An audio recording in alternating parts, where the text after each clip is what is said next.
अस्सलाम वालेकुम प्यारे दोस्तों। आज हम एक ऐसी पाक हस्ती के बारे में बात कर रहे हैं जिनकी मोहब्बत और इल्म की खुशबू आज भी हमारे दिलों को महका रही है। वो सिर्फ एक सूफी संत नहीं बल्कि एक ऐसे रहबर हैं जो हमें अल्लाह से जुड़ने का रास्ता दिखाते हैं। उनका नाम सुनते ही दिल को एक अजीब सा सुकून मिलता है, एक ऐसी तसल्ली जो हर परेशानी में हमारा सहारा बनती है।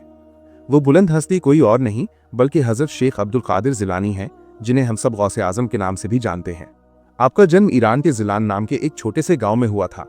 इसी वजह से आपको गौसे आजम जिलानी कहा जाता है। आप 470 हिजरी यानी 1077 या 1078 ईस्वी में पैदा हुए थे। आप एक बहुत ही नेक और इल्मी खानदान से थे। आपके वालिद और वालिदा दोनों ही बहुत नेक और अल्लाह वाले थे। 18 साल की उम्र में आप इल्म हासिल करने के लिए बगदाद चले गए। बगदाद उस जमाने में इल्म और फन का सबसे बड़ा मरकज था। वहां आपने कई सालों तक बड़े बड़े आलिमों से तालीम हासिल की। प्यारे दोस्तों, गौसे आजम ने अपनी सारी पाक जिंदगी का हर पल गरीबों की मदद करने, मजबूरों का सहारा बनने और हर इंसान के दिल में अल्लाह की सच्ची मोहब्बत जगाने में गुजारा।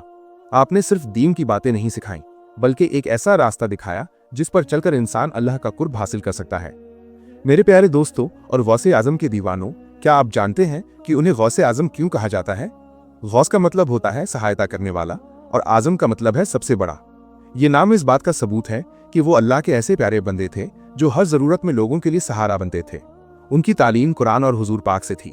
उनकी सलाह ने लाखों लोगों के जीवन में बदलाव लाया और उन्होंने लोगों को सच्चाई, नेक नियति और गरीबों की मदद करने का पैगाम दिया। दोस्तों, हम उम्मीद करते हैं आप वीडियो को आखिर तक जरूर देखेंगे। दोस्तों, अब हम आपको बताने वाले हैं कि हम 11वीं शरीफ क्यों मनाते हैं। 11वीं शरीफ एक तारीख नहीं, एक रूहानी एहसास है। प्यारे दोस्तों, अक्सर लोग पूछते हैं कि 11वीं शरीफ क्यों मनाई जाती है। ये सिर्फ एक रस्म नहीं बल्कि एक रूहानी एहसास है। रबीउल आखिर महीने की 11वीं तारीख को हम सब एक होकर गौसे आजम को याद करते हैं। ये वो दिन है जब हम अपनी सच्ची मोहब्बत का इजहार करते हैं। क्या हमारा ये फर्ज नहीं बनता कि हम उस बुलंद हस्ती को याद करें जिसने अपनी पूरी जिंदगी इंसानियत के लिए लगा दी? 11वीं के दिन गौसे आजम की पाक रूह को मोहब्बत का नजराना पेश करने का दिन है। उस दिन हम उनके लिए कुरान पढ़ते हैं, दरूदो सलाम भेजते हैं और अल्लाह से दुआ करते हैं कि हमें भी उनकी तरह नेक बना दे। जब हम सब मिलकर कुरान की तिलावत करते हैं और गरीबों को खाना खिलाते हैं तो एक अजीब सा सुकून मिलता है। ये सिर्फ एक रस्म नहीं बल्कि गौसे आजम की बरकत हासिल करने का एक जरिया है। ये दिन हमें एक जगह जमा करता है। अमीर गरीब ऊंच नीच सब एक साथ बैठते हैं और एक ही थाली में खाना खाते हैं। ये बताता है कि इंसानियत सबसे बड़ी दौलत है। 11वीं शरीफ हमें सिखाती है कि सच्ची मोहब्बत क्या होती है। ये हमें याद दिलाती है कि एक नेक इंसान का असर उसकी मौत के बाद भी दुनिया में जिंदा रहता है। लेकिन दोस्तों, कुछ मुस्लिम विद्वानों का 11वीं शरीफ के बारे में अलग अलग राय है।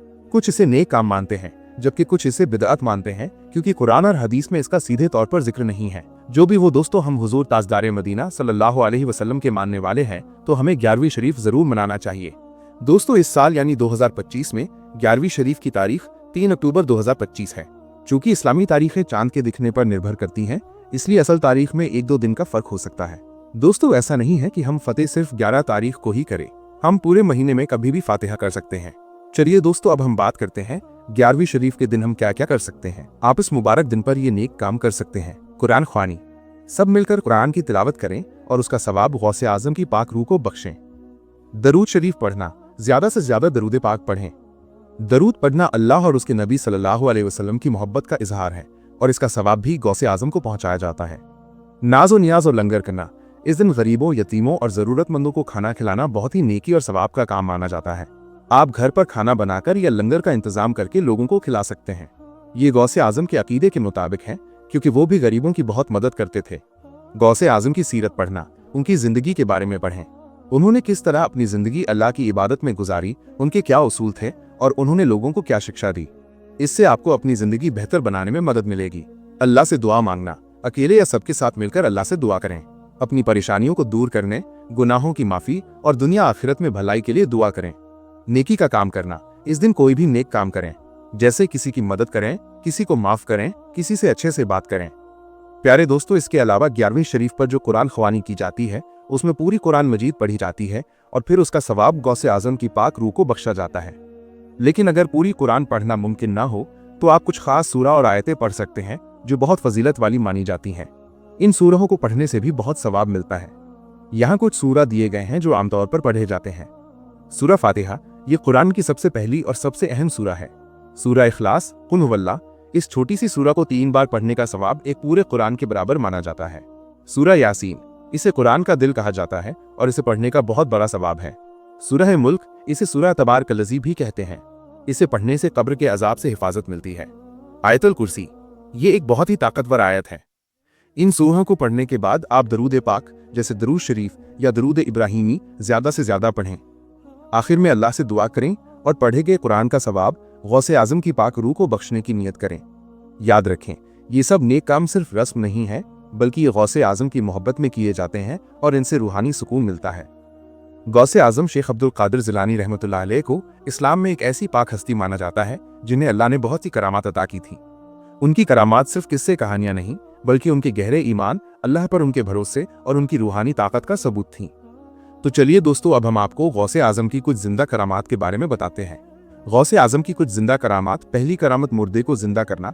ये उनकी सबसे मशहूर करामात में से एक है। एक बार एक औरत उनके पास रोती हुई आई और कहा कि उसका बेटा मर गया है। गौसे आजम ने अपनी रूहानी ताकत से अल्लाह की इजाजत से उस लड़के को जिंदा कर दिया। ये देखकर लोग हैरान रह गए और उनका ईमान और भी मजबूत हो गया। दूसरी करामत, पानी को शराब से अलग करना। एक बार कुछ लोग उनके पास शराब से भरा एक बर्तन लेकर आए और कहा कि इसे पाक कर दें।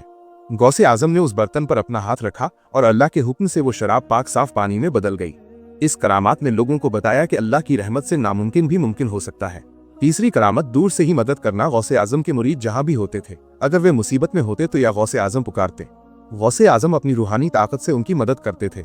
ये उनकी करामात थी कि वे अपने मुरीदों की पुकार को दूर से भी सुन लेते थे और उनकी मदद के लिए पहुंच जाते थे। चौथी करामत, एक ही समय पर कई जगहों पर नजर आना। ये एक और हैरत अंगेज करामात है। कहा जाता है कि वे एक ही वक्त में कई अलग अलग जगहों पर लोगों को दिखाई दिए। ये अल्लाह की तरफ से दी गई एक विशेष शक्ति थी, जिससे वे दीन का पैगाम और मदद कई जगहों पर एक साथ पहुंचा पाते थे। ये सब करामात सिर्फ किस्से नहीं हैं, बल्कि ये दिखाती हैं कि अल्लाह अपने नेक बंदों को कितनी रूहानी ताकत और रुतबा देता है। ये करामात हमें यकीन दिलाती हैं कि अल्लाह की रहमत और कुदरत की कोई सीमा नहीं है। दोस्तों, गौसे आजम अपनी पूरी जिंदगी अल्लाह और सल्लल्लाहु अलैहि वसल्लम के दिखाए हुए रास्ते पे चले।